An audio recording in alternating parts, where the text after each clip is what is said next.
ইনকিলাব মঞ্চের মুখপাত্র ও ঢাকা ৮ আসনের স্বতন্ত্র সংসদ সদস্য প্রার্থী শরীফ ওসমান হাদীর গ্রামের বাড়ি ঝালকাঠির নলছিটিতে চুরির ঘটনা ঘটেছে। শুক্রবার রাতের দিকে শহরের খাসমহল এলাকায় এই ঘটনা ঘটে।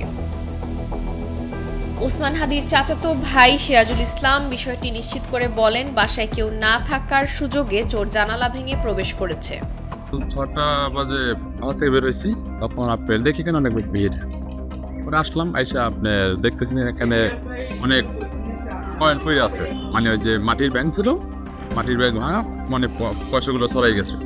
পরে অনেকে টোকাই মুখে আমাদের কাছে দিচ্ছে। দেখার পরে আপনার যে ওই পাশে আপনার যে ইয়ে আছে, রিয়াজ মামা আছে, সে নাকি আপনার এক ব্যক্তিকে দেখছে। দেখার পর তার ধাওয়া করছে, পরে এখান থেকে গেট ওভারটেক করে পালাইছে। এখন ঠিক আছে।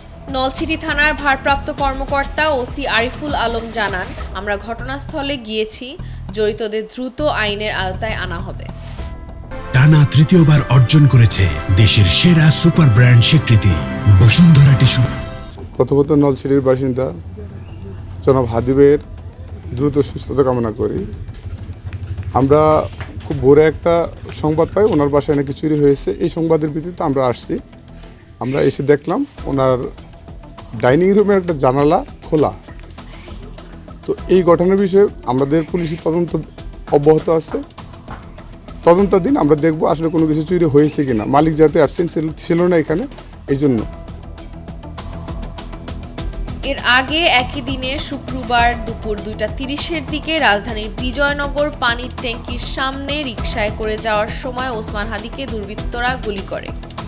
দুজন মোটরসাইকেলে করে এসে তাকে খুব কাছ থেকে গুলি করে পালিয়ে যায়। পরবর্তীতে আশঙ্কাজনক অবস্থায় তাকে দ্রুত ঢাকা মেডিকেল কলেজ হাসপাতালে নেওয়া হয়।